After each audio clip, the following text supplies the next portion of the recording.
বন্ধ কর শিগগির। হ্যাঁ বেশি সাহস হয়ে গেছে।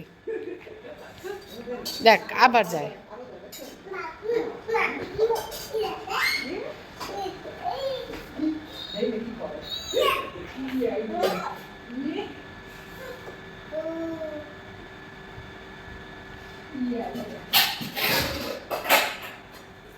আই যে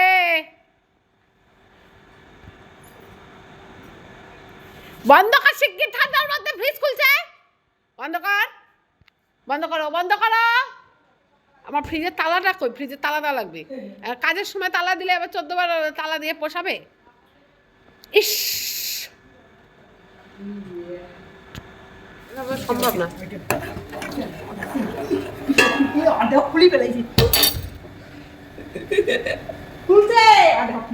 ইস আই ওই ওই তোমার বেড়া বেড়া আটকা। হ্যালো বন্ধুরা, গুড মর্নিং। কেমন আছো তোমরা সবাই? পুষ্পা মল্লিক ডায়েরির নতুন আরেকটি ব্লগ ভিডিওতে তোমাদের অনেক স্বাগত জানাই। এখন সকাল প্রায় 10:45 বাজে। এতক্ষণে চা খাচ্ছি। কালকে রাতে বৃষ্টি হয়েছিল, অনেকক্ষণ সময় কারেন্ট ছিল না, প্রচন্ড ঠান্ডা পড়েছে। পুচকুটা উঠেই মেঝেতে থাকে, মেঝেতে খেলে, মেঝেতে গড়াগড়ি দেয়, সেই জন্য উঠলাম দেরি করে। মর্নিং ওয়াকে তো যাইনি। তারপর আমি আর কি বলবো, তোমরা তো দেখতেই পেলে সকাল থেকে উঠে ও কি রকম বান্দরামি শুরু করেছে। এখন নতুন একটা ঢং হয়েছে ফ্রিজ খোলা। ফ্রিজটা খুলে ডিপের মধ্যে ওখানে গিয়ে বসে থাকে, এটা কোনো কথা? তারপরে ওর অনর্গল দুষ্টামি চলছে। এইদিকে মাসি রান্না বসিয়ে দিয়েছে।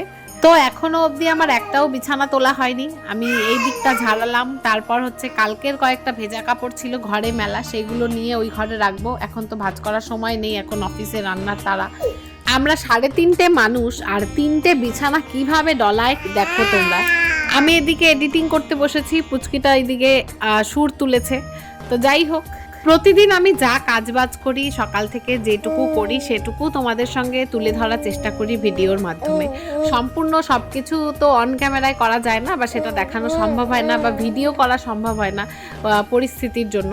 তো আমি যা কাজ করি সেটাই ব্লগের মধ্যে দেখাই, সেটাকেই বলে ডেইলি ব্লগ। আমার ব্লগে হয়তো নতুনত্ব কিছু নেই, তবে শিক্ষণীয় কিছু না কিছু নিশ্চয়ই আছে। তোমরা যদি প্রতিদিন আমার ব্লগ দেখো, স্কিপ না করে দেখতে থাকো, তাহলে মনে হয় কিছু না কিছু শিখতে পারবে।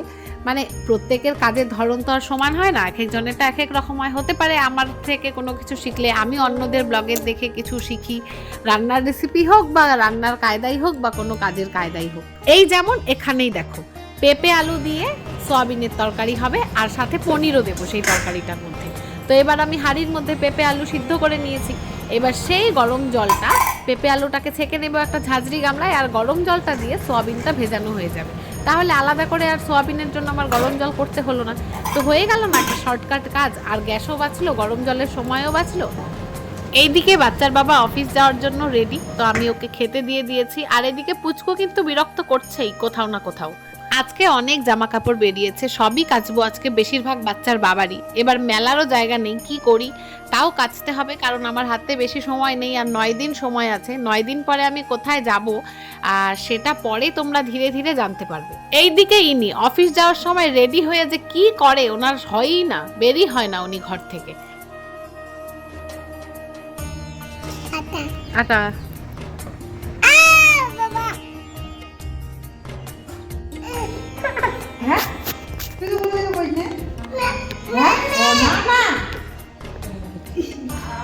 কি যন্ত্রণা! মাসিকে কেমন বিরক্ত করে, 2 পায়ে জাপটে ধরে কিভাবে কোলে উঠতে চাইছে। মাসিকে কোনো কাজ করতে দিচ্ছে না কয়েকদিন থেকে, শুধু ঘুরতে যাও। আমি এই কাপড়ের পাহাড় ভিজাতে চলে গেলাম কলপারে, কিছুটা আমি ধোবো।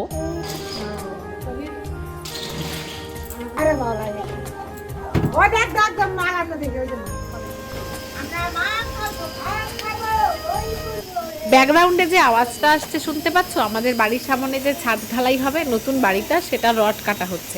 সারাটা দিন মাথাটা নষ্ট। সামনের এক বাড়িতে পাথর বসাচ্ছে, টাইলস বসাচ্ছে, সেটার পাথর কাটার শব্দ, এদিকে রডের শব্দ, এদিকে বাচ্চা তো আছেই, এদিকে আমার নিজের বাড়ির কাজ চলেছিল এতদিন, সেটার এতদিন শব্দ সহ্য করেছি, মানে মাথা নষ্ট কাণ্ড।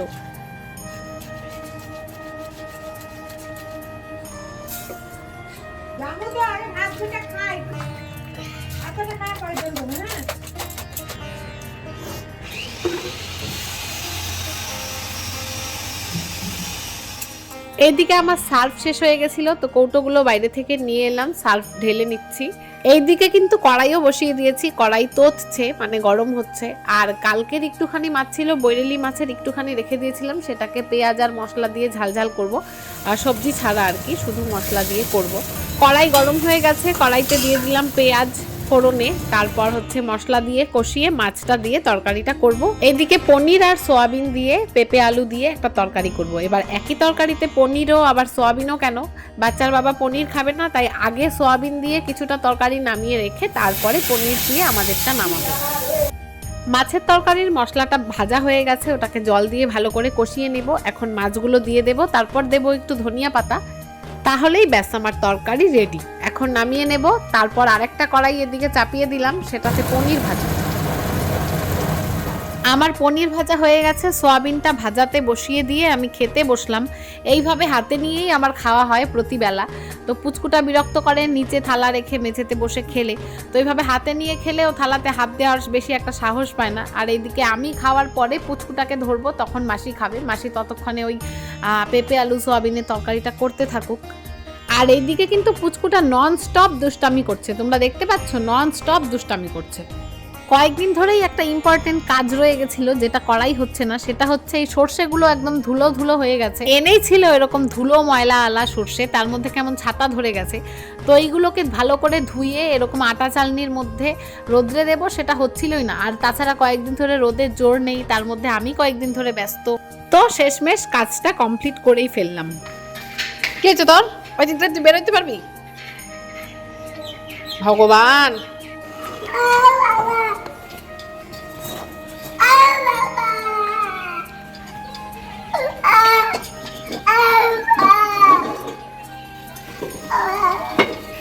কি হয়েছে বাবা,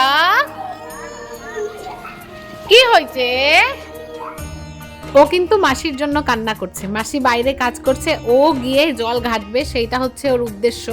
তো কোনোভাবেই বেরোতে পারছে না, ওই জন্য মাসিকে হাউ মাউ করে, মানে মাসিকে কান্না দিয়ে ভুলানোর চেষ্টা করছে। আমার হেলথ সেন্টার, বাচ্চার হেলথ সেন্টারের যে আশা আছে, সেটা আমাকে একদম এত লাস্ট মিনিটে প্রতি মাসে খবর দেয় ভ্যাকসিন আছে, যে কি বলবো। আর এখন হচ্ছে তাড়াহুড়া করে মাত্র আমি স্নান থেকে বেরোলাম, আর 1 মিনিট আগে ফোন করলে আমি স্নানেই থাকতাম। তো স্নান থেকে বেরোনোর পরে আশা দিদির ফোন, বাচ্চার ভ্যাকসিন আছে, ভালো কথা, কিন্তু এমনভাবে ফোন করেছে যে সবার ভ্যাকসিন দেওয়া হয়ে গেছে, হেলথের দিদি বসে আছে, এক্ষুনি আমাকে যেতে হবে। আমিও সেই রকম খুব হুড়মুড় করে রেডি হয়ে এই যে বেরিয়েছি। বেরিয়ে আসার পরে তো দেখি এখানে অনেক বাচ্চারা, অনেকক্ষণ ওয়েট করতে হয়েছে আমাকে। হুশ হুশ করে দিয়ে হুশ।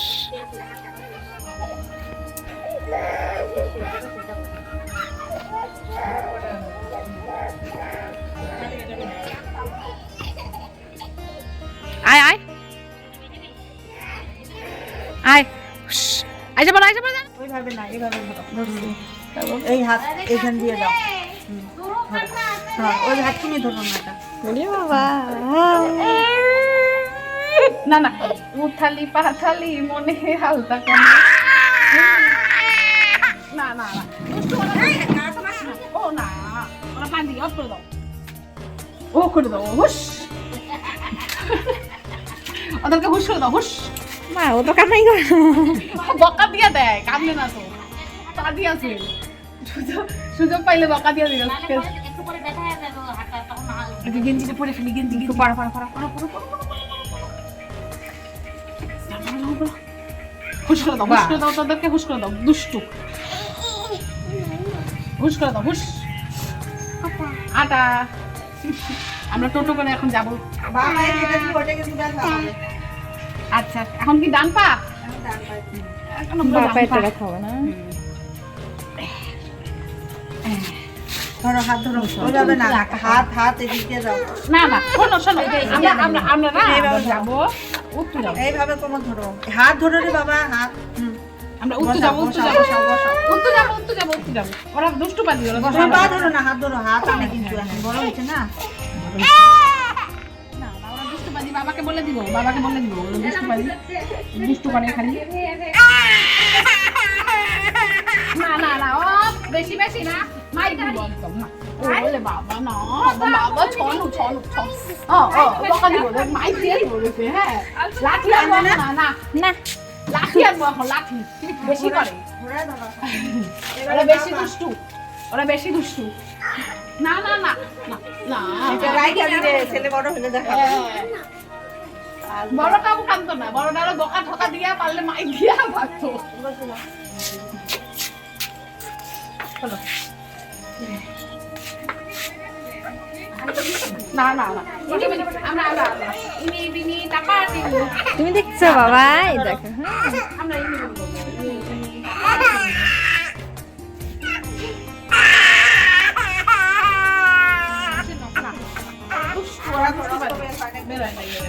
ওরা দুষ্টু পাবি ওলে বাবা